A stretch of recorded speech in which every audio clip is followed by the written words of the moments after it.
Amigas y amigos, les habla Luis Velázquez. Les invito a escuchar mi programa Diálogo Internacional por lavisiónradio.net. En este programa podrán escuchar en vivo los análisis de expertos sobre la actualidad mundial, así como sobre los puntos que componen la agenda política global. Diálogo Internacional con Luis Velázquez.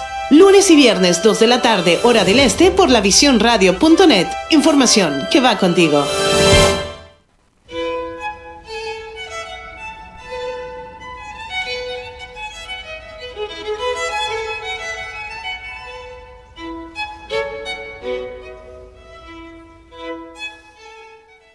Muy buenas tardes, amigas y amigos de lavisiónradio.net. Les habla Luis Velázquez. Encantado de estar una vez más con ustedes en esta nueva emisión de Diálogo Internacional. En los controles de audio, como siempre, mi querida amiga Alex. En la tarde de hoy conversaremos sobre un tema que cada día es más complicado tratarlo. Pasó de ser, a mi modo de ver, y eso me lo aclarará el invitado, un tema netamente de política económica, un tema a lo mejor técnico, para pasar a ser un problema netamente político, y se trata de la inflación. Realmente es además muy preocupante. Para ello hemos invitado al doctor Alexander Guerrero, que es economista y consultor y profesor universitario. Muy buenas tardes, Alexander, ¿cómo has estado? Gracias por la invitación y a tu gente. No, vale, es un honor para mí. Estos temas a mí, te confieso que me fascinan.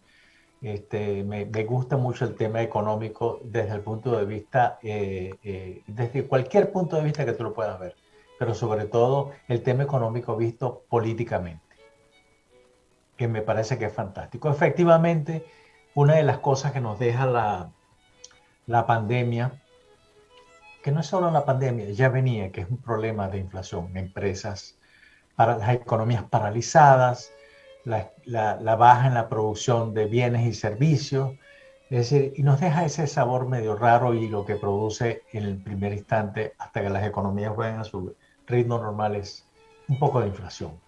Vemos inflación en Europa, vemos inflación en América Latina y por supuesto la vemos acá en los últimos 2 meses en Estados Unidos y a mí, te lo confieso, me ha preocupado un poco. Y quisiera encontrarle la explicación a todo eso.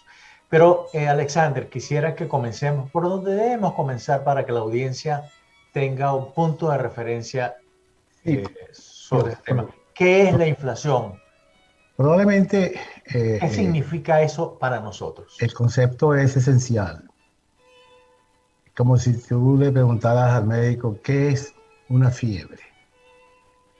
Y entonces él se abre en un 8 explicándote lo que es una fiebre. Tú la estás sintiendo, mas no tienes los instrumentos técnicos o de conocimiento, no todo el mundo los va a tener, para poder comprender lo que pudiera estar ocurriendo. Ocurre en 2 sombras. Una que no se nota, está muy cerca del número que se pone detrás de el valor del dinero. Si tú tienes $1, primero de agosto, tú quisieras que ese dólar comprase una papa frita el 1 de agosto. Y procuras que el próximo 1 de septiembre, con el mismo dólar compras una papa frita. Inflación significa que con ese mismo dólar ya no compras lo que compraste en el periodo anterior. Y eso nos lleva directamente al concepto. Es decir, la inflación es simplemente un proceso, muy pocas palabras, en el cual la moneda va perdiendo poder de compra. Hemos utilizado 5 o 6 palabras, más no hace falta. Es decir, el dólar que yo llevo al mercado hoy, dentro de un mes, yo aspiro que en el peor de los casos compre lo mismo que compró el mes anterior. Cuando la inflación penetra, la gente lo va a sentir en que ese dólar no le va a servir para comprar lo que compraba la semana pasada. Sí. ¿Qué significa? Eso le va a pasar a todo el mundo. Y alguna razón muy particular va a ser un acto racional del individuo en que él va a buscar la forma de comprarlo antes del mes porque él tiene la presunción de que el próximo mes va a necesitar más de $1 para comprar lo que estaba comprando en los meses anteriores. Y entonces él se va a adelantar. Para que él se adelante y anticipe que al 15 del mes inmediato ya tiene el precio que tenía durante 30 días, no basta simplemente la presunción del individuo, sino que tiene que haber mucho dinero en circulación. Si el dinero circula y hay bastante dinero, es lógico que un billete de $1 pierda poder de compra, porque la gente va a dejar de demandarlo. Simplemente no lo necesita, usa sus ahorros, usa su ingreso, no va detrás del dólar buscando que él tenga mayor poder de compra el próximo periodo, pero se da cuenta que no, que hay una especie de carrera que nadie está arbitrando, en el cual la gente va detrás de los bienes con mucha rapidez porque presume que los precios van a subir. Eso es lo que está pasando hoy en los Estados Unidos. Pero dime una cosa, es decir, la ley básica de la economía, que es la oferta y la demanda, ya dejó de ser lo importante en todo esto, la columna vertebral de la economía. Sí, es que ha sido perturbado el proceso de oferta y demanda, cuyo precio de equilibrio puede ser 5. En el próximo periodo puede ser también 5. Es decir, la demanda, como tú lo acabas de apuntar, me facilita una entrada, y es que yo voy a demandar un bien más o menos al mismo ritmo que lo hice el mes pasado, pero no va a ser así. Me va a conseguir con que el bien ya no existe porque otros lo han comprado.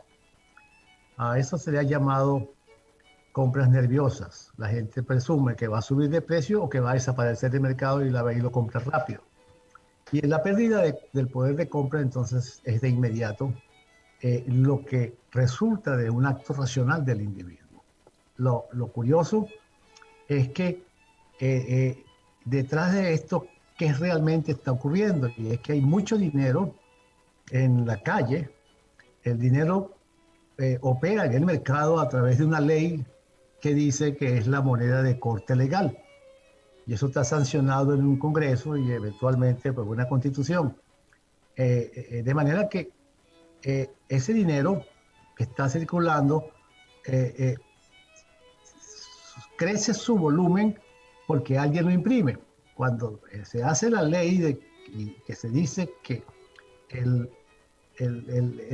agente va al mercado a cumplir sus obligaciones, sus necesidades en demanda u oferta, él va a sentir que ese dinero salió de algún sitio, más no del trabajo productivo, no fue de él, y él va a asumir que tampoco es de nadie, lo pusieron en el mercado. Generalmente son los gobiernos, porque la ley de camino legal de la moneda que circula de manera legal, eso va a ser bajo una ley y bajo la propiedad del Banco de la Reserva Federal o del Banco Central, que es el que emite el dinero. Hay cientos de técnicas para simular que el dinero entra al mercado, pero no entra, pues entra rápidamente a un banco y después se devuelve al Banco Central o al Banco de la Reserva Federal.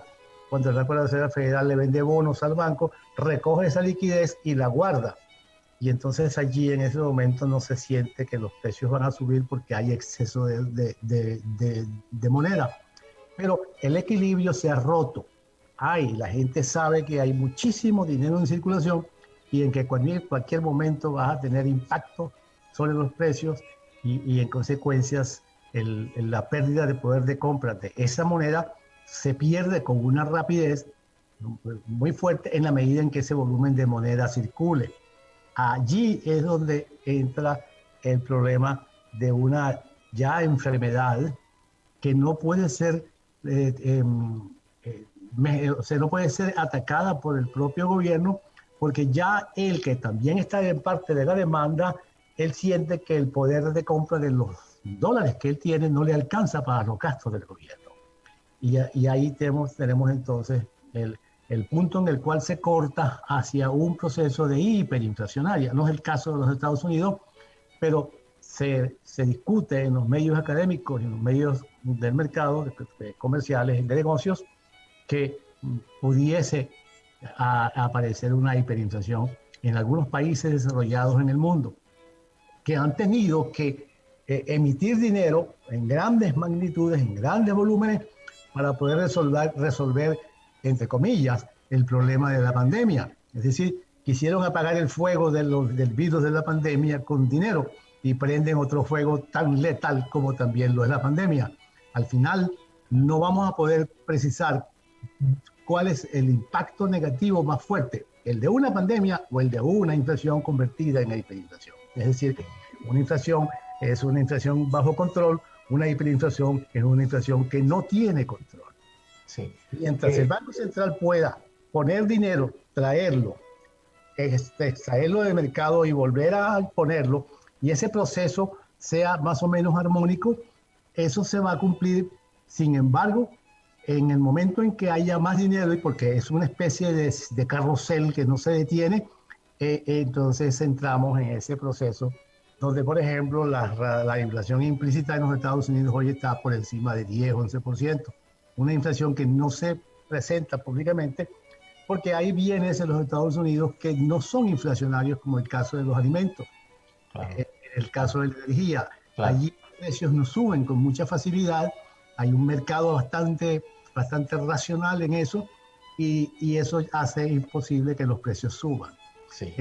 Si no hay esa demanda importante por parte del gobierno de nuevo dinero que él tiene que imprimir, entonces la inflación no deja de ser sino un momento en el periodo de tiempo en el cual pues se calentó la economía pudo haber crecido, y ese crecimiento ha sido bienvenido por el mismo momento en que por la misma forma como se puede estar administrando la inflación, de que suba un poco, no tanto, pero sí haga posible el crecimiento económico, lo cual es simplemente una fantasía. Así es. Alexander, si me permite, vamos a una pausa y ya regresamos. Estamos conversando con el doctor Alexander Guerrero acerca de la inflación. Ya regresamos con más de lavisiónradio.net. Mantente conectado en Facebook, Twitter, Instagram como La Visión ATL. Estamos de regreso en Diálogo Internacional. Estamos conversando con el doctor Alexander Guerrero. Alexander, lo que nos acabas de decir es una cosa bien importante y hace que a mí me surgieron un montón de preguntas y que más adelante te las voy a hacer, pero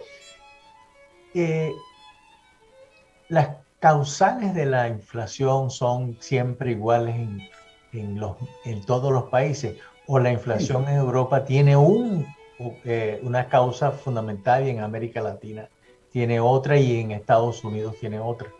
No, es la misma enfermedad. Es el segundo concepto que viene del primero que hablábamos al principio. Es ¿cuál es el tipo de problema que señala la inflación, que muestra la inflación? Y la respuesta va en dos líneas, en dos palabras. Es un problema monetario. Es decir, va a depender de cuánto dinero circule en una economía, el dinero que debe ser para que no tenga problemas en términos de pérdida de poder de compra de esa moneda, que se produzca en el proceso económico. Cuando se produce por razones fiscales, se está produciendo por razones políticas. La palabra fiscal se mueve de lo que es económico y pasa a la parte política por una razón muy elemental. El presupuesto del país, de la nación, va siendo armado por los políticos desde abajo hacia arriba, hacia el gobierno, desde el gobierno local hasta el gobierno federal, por ejemplo, y en las decisiones que se están tomando a lo largo del camino no son decisiones económicas, son decisiones netamente políticas. Significa que hay una decisión de trazar una carretera porque hay un grupo de votantes que pide esa carretera, y entonces los políticos se las arreglan, consiguen dinero y hacen la carretera, y por esa carretera simplemente no hay nada. Simplemente se satisfizo la presión o la tensión de los ciudadanos que vivían por allí, que querían una carretera que no tiene uso. por ejemplo, es algo muy normal, inclusive en los Estados Unidos y en el mundo. Es lo que quiere decir que financiar esa carretera significó que alguien puso el dinero, pero no fueron inversionistas privados porque se dan cuenta de que allí no hay un negocio, por lo tanto no se invierte. Pero el gobierno, que lo piensa por razones políticas, no piensa que eso es un negocio, simplemente es dinero que va a la calle, dinero que va a hacer obras, dinero que va a producir, se le va a entregar a la gente en subsidios, se le va a entregar de miles de formas. Ese dinero simplemente vino directamente del Banco Central o vino de la deuda que el gobierno asumió para pagar ese dinero. Ese es un dinero que simplemente no tiene valor intrínseco, es decir, su valor intrínseco es cero. Claro. Va a llenar la calle de moneda y entonces va a presionar los precios al alza. Sí, pero por ejemplo, vimos que en el Congreso se aprobó $1.000 millones para la inversión en infraestructura acá en Estados Unidos, lo cual es mucho dinero. Sí. ¿Eso cómo nos va a impactar a nosotros los ciudadanos de pie? Ahí hay un par de cosas. Una cosa es que se apruebe y otra cosa es que se haga. Porque a la hora de aprobarse, tiene que haber fondos para que eso realmente tenga sentido. Pero la maquinita... Pero se puede pegar a la maquinita. Y es que hay un sector en el gobierno en el cual se piensa que si el dinero va a la calle, el dinero produce crecimiento, produce ahorro, produce gasto, mayor riqueza, pero lo hace al costo de los precios. Y llega un momento en que el precio sube a una mayor velocidad y entonces lo que se hace no es riqueza, sino simplemente pérdidas, y eso lo va registrando todos los balances y al final pues la gente termina siendo pobre o tener menos dinero que el que tenía para poder vivir, sino que tiene menos porque la moneda ha perdido poder de compra. Esa es la consecuencia central de lo que produce la inflación, que te produce pobreza y te acaba y te arruina, como en el caso de Venezuela, que produce una espantosa empobrecimiento que con muy pocas ejemplos en el mundo para comparar al caso de Venezuela. No es el caso de los Estados Unidos, porque todo el dinero que está fundamentalmente en la calle es privado. La gente va a invertir si gana. Y si no gana, no invierte. Por lo tanto, sufrirá de otro problema, pero no el problema de que las cosas subieron de precio. Y hay unos equilibrios en la sociedad, en la propia economía, que actúan. Se le está llamando, se le llama desde hace muchos años, una especie de orden que está manejando una especie de mano invisible. Y la mano invisible no es sino simplemente los incentivos y los deseos de hacer lucro con el trabajo y los deseos al mismo tiempo de invertir, los deseos de jugar en el mercado para aumentar el ahorro. Todo ese juego racional que hace el individuo buscando mayor dinero, el dinero que tiene, ese dinero cuando es del sector privado viene de la propia producción. Y cuando entra el gobierno en la ecuación, trae entonces las talegas de billetes que mandó imprimir para poder echarlos al mercado. Y por eso es que no hay inflación de costos, como decía Keynes por allá en los 30. No, la inflación es un fenómeno netamente monetario, es un problema de mucho dinero y pocos bienes. Por lo tanto, suben los precios. Pero fíjate, estamos viviendo varias cosas en América Latina. El caso de Venezuela, que es realmente patético, donde ahí no se produce casi nada. La industria está completamente paralizada, se produce muy poco y eso presiona mucho. En el caso de Perú, por ejemplo, el ambiente político que hay produce un aumento en la inflación, una depreciación importante de la moneda en los últimos días. Sí. En el caso de Brasil igual, y ni hablar en el caso de Argentina. Por eso yo te hacía la pregunta, ¿son las mismas causas? Sí, las mismas causas, solo que en países como los que acabas de nombrar, la velocidad de imprimir dinero es tan grande, las necesidades que tienen los gobiernos de gastar, porque cree que van a resolver los problemas repartiendo dinero o mandándose obras que no se pueden hacer, porque no hay quien la financia, no hay fondos para ello. Todo ese proceso es un proceso netamente político es la muestra más clara de la corrupción. Es decir, voy a hacer esto cuando no lo puedo hacer porque simplemente no tengo el presupuesto para hacerlo. El gobierno apela a los impuestos y cree que los impuestos van a venir del cielo, que caerán solos. Los impuestos simplemente vienen de la gente que trabaja. Y no, si suben los impuestos, pues la gente que trabaja trabajará menos. Por lo tanto, su rendimiento en la sociedad va a caer y la economía puede entonces retrotraerse e ir a crecimiento negativo. En el caso de países como los que nombramos en América Latina, en el caso de países desarrollados como los Estados Unidos, las cosas tienen otro ritmo porque los gobiernos son más accountable. Los gobiernos son más vigilados por el público, por la sociedad, a la hora de tomar decisiones económicas. Ya tú verás como esta ley del gasto de infraestructura aprobada por el gobierno, comience la gente a darse cuenta que no hay forma de realmente de financiarla y la gente supone que el gobierno va a aumentar los impuestos, que va a buscar dinero del Banco de la Reserva Federal para hacerlo. La gente supone eso e inmediatamente las reacciones económicas no se dejan para mañana, sino se sienten inmediatamente. Y la gente supone que van a aumentar los impuestos, va a incrementarse la deuda, se va a incrementar los precios y la gente comienza a tomar desde temprano rápidamente sus decisiones para poder detener aquello que ya se sabe que viene. Eso es el mejor mecanismo que hay en una sociedad cuando simplemente se adelanta a lo que el gobierno está haciendo, piensa hacer, es más racional que el gobierno y rápidamente va y toma decisiones para protegerse de lo que va a pasar mañana. Eso va a comenzar a ocurrir en los Estados Unidos en la medida en que aquella ley de infraestructura la gente no la va a entender bien, que hay un gasto inmenso, que no lo hay eventualmente, que hay un endeudamiento inmenso, que tampoco va a tener posibilidad de poner dinero allí, o que simplemente va a subir los impuestos, por lo tanto va a caer la tasa de crecimiento de la economía y puede ir a una recesión. Todo eso va a producir en los países desarrollados, la opinión pública está en el mercado, rápidamente se apodera de lo que tiene y busca cómo anticipar la política del gobierno, y por eso se habla y se ha hablado durante décadas sobre la ineficiencia en las decisiones del gobierno, tratando de atrapar al mercado para subir los impuestos, para subir la deuda, para llenar las calles de dinero. Ese es el gran drama.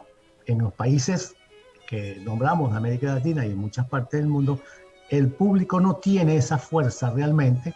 Parte del ingreso que ahí se gastan en esos países son del Estado.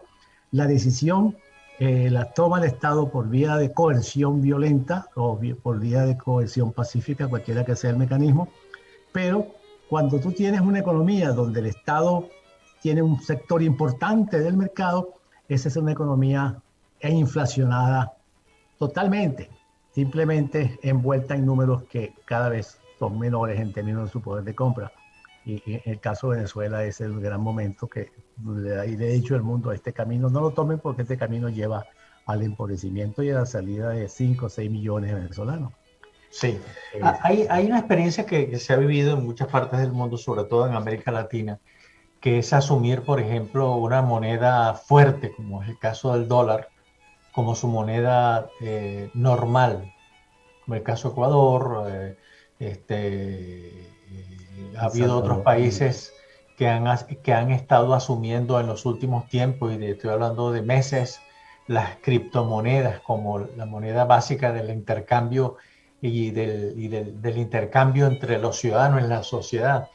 Pero, por ejemplo, en el caso de estos países, como el caso de Ecuador, no es una cuestión de maquillaje. En el fondo yo creo que continúan los mismos problemas. Y es el mismo caso que podría ser de aquellos que asumen las criptomonedas, que los que están asumiendo, como es el caso de El Salvador. Pero este comentario me gustaría que me lo respondieras al regreso de la próxima pausa.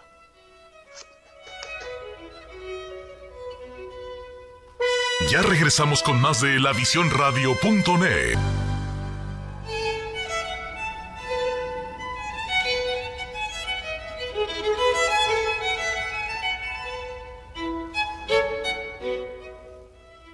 Estamos de regreso en Diálogo Internacional. Estamos conversando con el doctor Alexander Guerrero. Alexander, yo te dejé una inquietud referente a la adopción por parte de algunos países de monedas duras, como el caso del dólar. Un caso es Panamá y Ecuador. Eh, y el otro es la adopción de las criptomonedas como la moneda corriente dentro de un país. Y porque siempre he tenido esa duda, es decir, la situación continúa ahí, es decir, la industria continúa sin producir, la industria sigue igual, es decir, yo no desligo el tema de la inflación o el tema del poder, de la fuerza de la moneda, no lo desligo del avance de la industria. Yo creo que ahí está el secreto.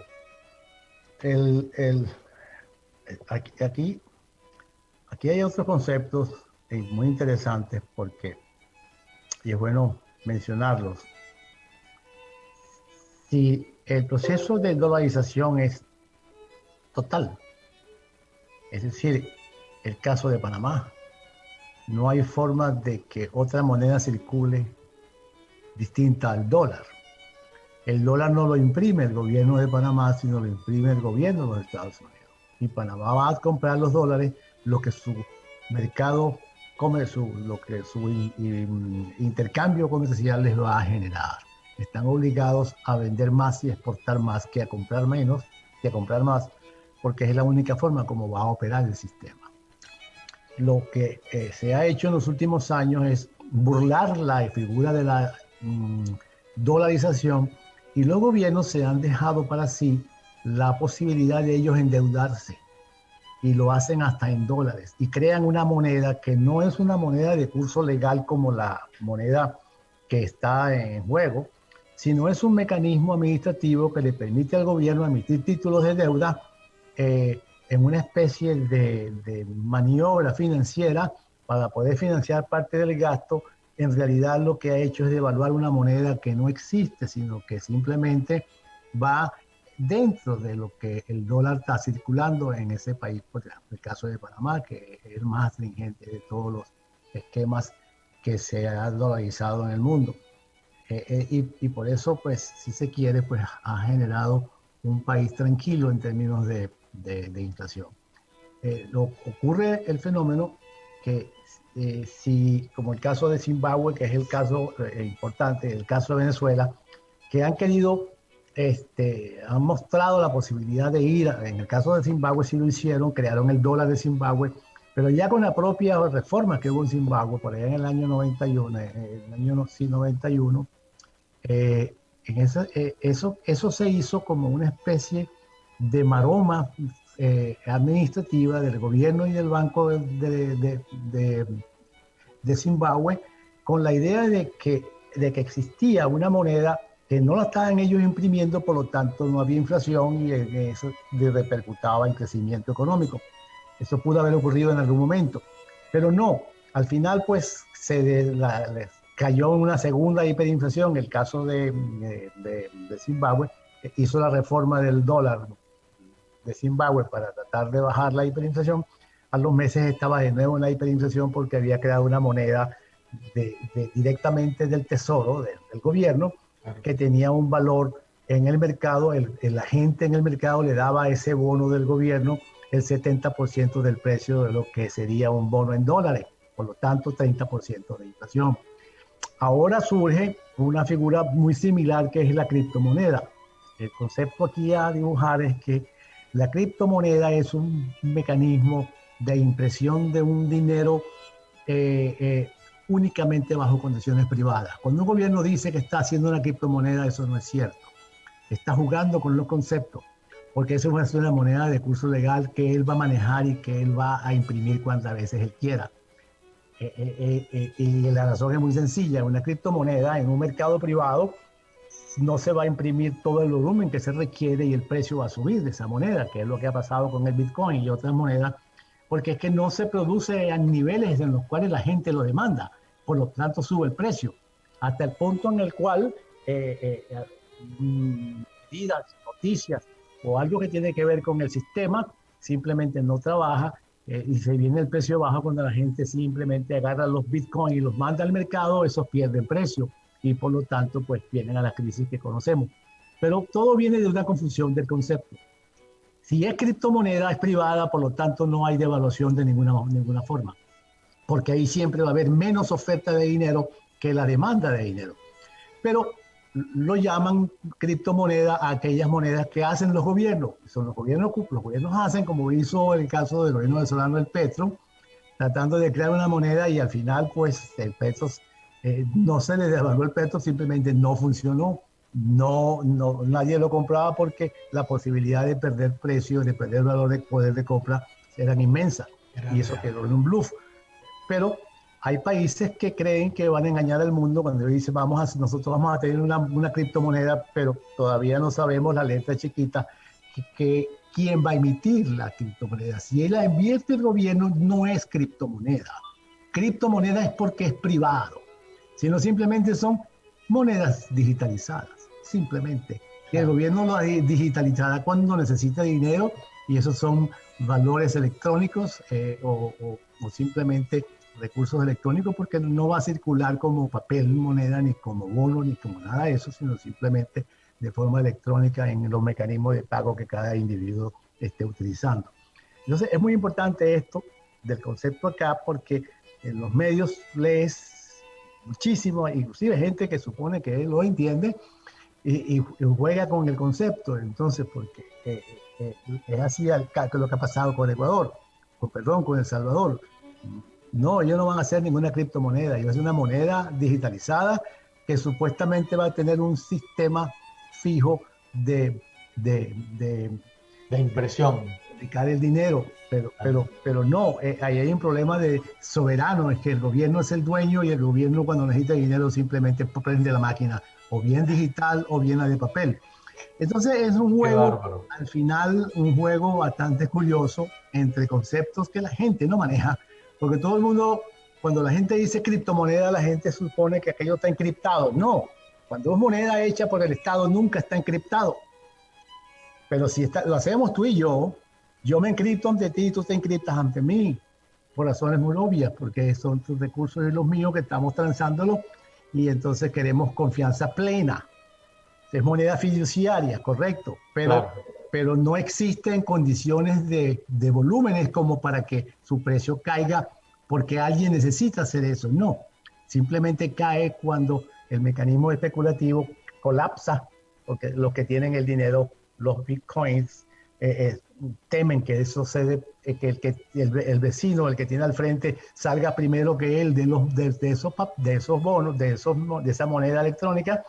Y entonces caiga el precio, como es muy normal. Si todo el mundo sale a vender, ese precio se viene abajo. Es la cosa más normal del mundo, pero en este mundo de hoy no tenemos medios responsables, sino tenemos esta cosa que no sabemos cuando nos llega de los medios cualquiera. Puede ser los periódicos, los medios mucho más sofisticados que puede haber, pero hay una intención ahí de una batalla política. Pero más allá de todo eso, lo que veo es que asumas la moneda que tú asumas, o el dólar, o el euro, o una criptomoneda, sea de comercial, privada, los problemas siguen ahí, no desaparecen. No, siguen, porque el mundo está perfectamente sincronizado. Lo viste con la pandemia que comenzó a multiplicarse por el mundo. Así ocurre con la economía y sobre todo con las finanzas, que no tiene sitio donde esconderse. Después están los gobiernos que son gobiernos fallidos, son estados fallidos. El caso de Rusia, el caso de China son gobiernos fallidos. La gente no tiene confianza en ellos, sino la gente juega con ellos buscando un acto especulativo y rápidamente se sale del juego. A menos que llegue un punto en el cual los bienes que se están produciendo sean de alta importancia y de necesidad, que haga que las corrientes de mercadeo, de bienes y servicios y las financieras, de alguna forma constituyan uno la cara del otro. Eso sí puede ser, pero hay una gran desconfianza hoy en el mundo que fue aumentada por la pandemia, y sobre todo por los errores que cometieron todos los países del mundo. Lo que hicieron una pandemia que era mucho más pequeña la convirtieron en una grande. Todavía se discute si esto fue a propósito, si esto fue esto, si esto fue aquello. Todavía hay todas las tesis al respecto. Pero lo interesante es que realmente si la economía está en manos privadas, nunca habrá inflación, porque a nadie le conviene.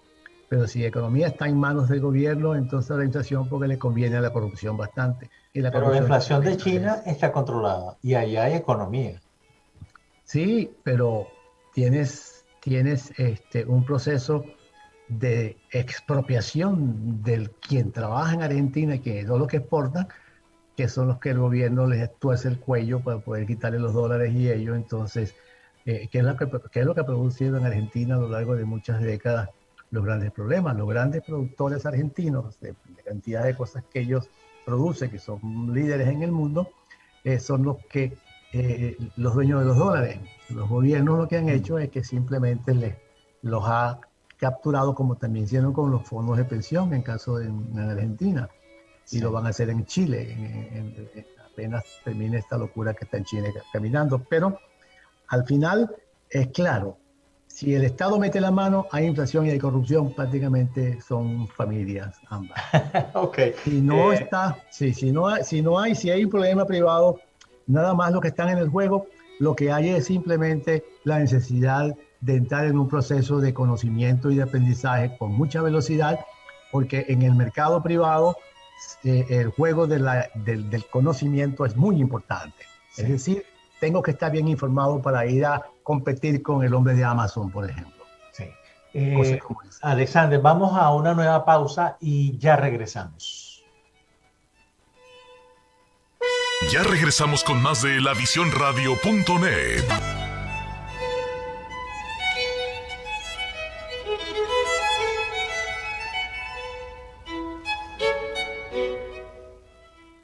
Estamos de regreso en Diálogo Internacional. Estamos conversando con el doctor Alexander Guerrero. Alexander, habiendo dicho lo que tú nos has explicado y tomando en cuenta las realidades de cada país son totalmente distintas y en donde hay en menor o mayor medida una intervención del Estado, pero lo hay en todo caso. No hay ningún país que realmente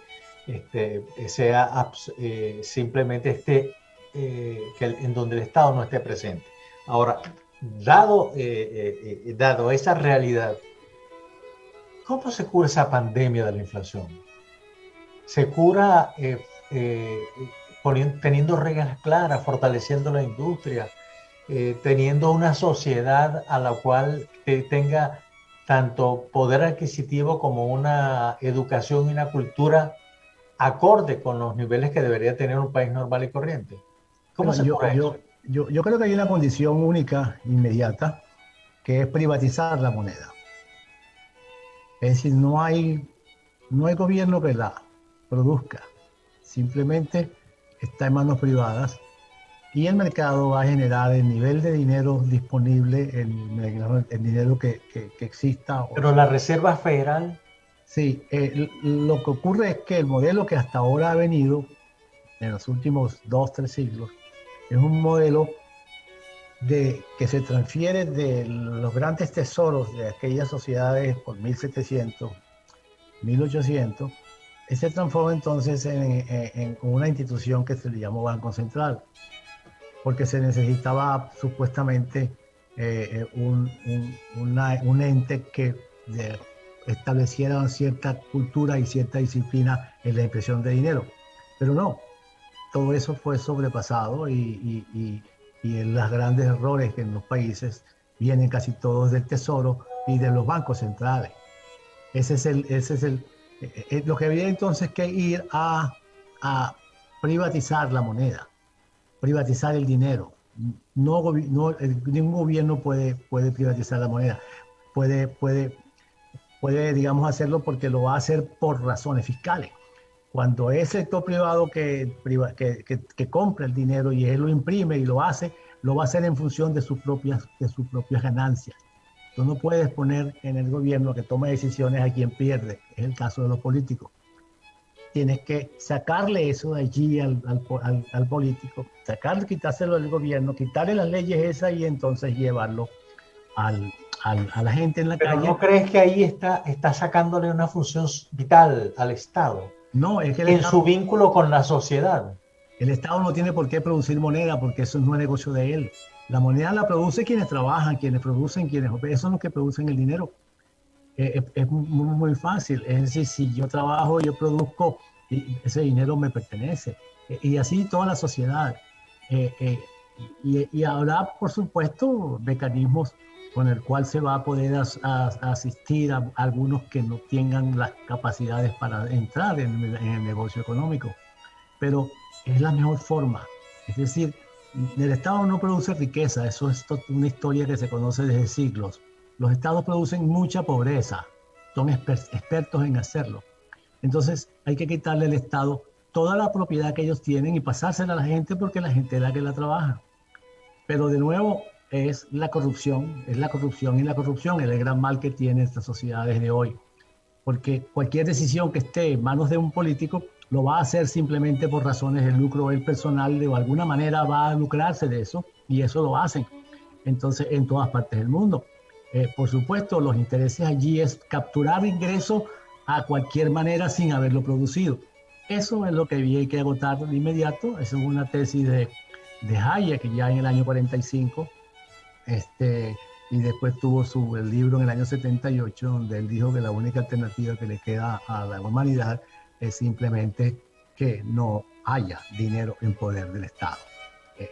No habiéndolo, no hay Estado con dinero, el Estado existirá para que simplemente se cumplan las leyes y hacer cumplir ese es el juego donde el político nunca quiere llegar porque él quiere tener la decisión para tomarla y en consecuencia la corrupción. De acuerdo con eso, lo que nosotros hemos hecho con la industria petrolera es eso. Ah, bueno, sí, ahí tienes el caso de la industria petrolera. La industria petrolera se hizo del Estado, se fue poco a poco llegando hasta que se hizo la gran nacionalización para terminar en esta torta inmensa y cerrarla por colapso, no por crisis económica, cerró por colapso. Es decir, le cayeron a martillazos, la robaron, se quitaron todo y eso colapsó. Y colapsó todo lo que guindaba de eso.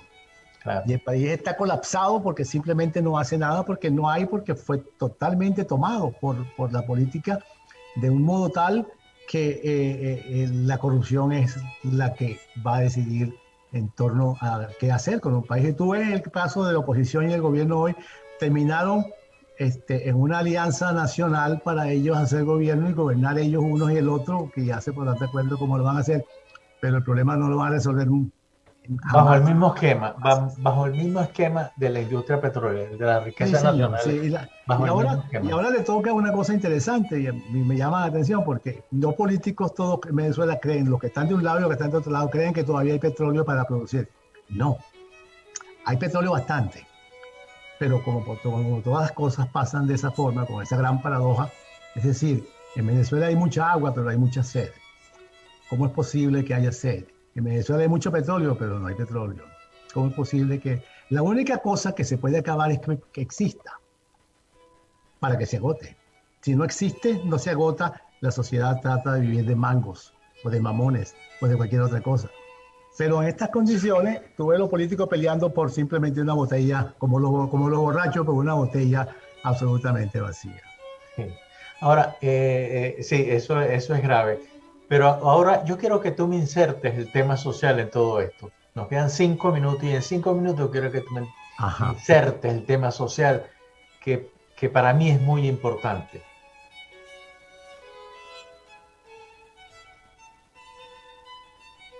Tienes la palabra, Alexander. Ajá. Bueno, el tema social es el individuo. Sí. Si no le das al individuo soberanía para que él, sus manos y su inteligencia y su conocimiento los ponga al servicio de él y su familia y del resto de la sociedad y que eso signifique para él lucro, entonces los políticos han preferido hacerlo ellos y poner al ciudadano o lo que es social, ponerlo al frente, simplemente viéndolos a ellos y cada 5 años vienen y votan por ellos y les piden los votos y les dan unos regalos y la gente se va contenta con la esperanza de que algún día toda esta cosa funcione. Pero no funciona y pasan años y años y años y no funciona y los países entran en un proceso de empobrecimiento como el caso venezolano. Al finalizar el siglo XIX, Venezuela es el país más pobre del continente. Estamos en el siglo XXI, comenzándolo, y Venezuela es el más pobre del continente. Y probablemente dentro de 100 años más seremos el país más pobre del continente, porque no es que hemos querido hacer las cosas como se han querido hacer. Este ha sido el país más socialista de América Latina desde hace muchísimas décadas después de Cuba. Aquí el socialismo nació en el 45, con Rómulo Betancourt y los militares. Ellos crearon todo el parapeto socialista, lo crearon ellos con la revolución que llaman de octubre, en el año 45, y ellos siguen gobernando. Entonces, tienes que darle al ciudadano la libertad y el poder para que él decida su futuro, ponga sus manos en juego y su intelecto y su conocimiento y su familia para hacer lucro. Yo hago lucro y el que está al lado se beneficia y el que está al lado del otro se beneficia, todo el mundo se beneficia porque así es el lucro. En una sociedad con lucro hay simplemente lucro, pero cuando todo es hecho sobre la bonanza, sobre probablemente el dictador benevolente, que es el político, que cree que todo lo va a resolver a los rielazos. Tú tienes el caso de Venezuela, quizás el más grotesco en la humanidad. Es decir, allí han venido adecos, copellanos y militares, cualquiera que tú lo quieras, es la misma gente. El golpe del 45 lo dieron militares y políticos y se nombraron de gobierno y en el 48 estaban peleando, los militares, hubo un golpe de Estado y después en el 58 pasó lo mismo, los civiles sacaron a los militares y después los militares sacaron a los políticos y así hemos venido durante 60, 70 años. ¿Qué tenemos como país? Un país empobrecido y ya 5 millones de ciudadanos fuera y va a seguir saliendo. Así es. Bueno, Alexander, como siempre, una conversación sumamente interesante, muy nutritiva en todo caso, y así como yo la disfruté y aprendí, espero que la audiencia también lo haya hecho. Realmente es muy importante. Muchas gracias, te agradezco. Bueno, gracias a tu invitación, me fascina estar en tu programa. Uno puede decir las cosas que no piensa. Esta es la idea de Diálogo Internacional y en la visión no vas a encontrar a nadie que te ponga cerca para tú decir lo que tú piensas. Gracias por la invitación. Muchas gracias por todo. Muchas gracias, Alexia, como siempre.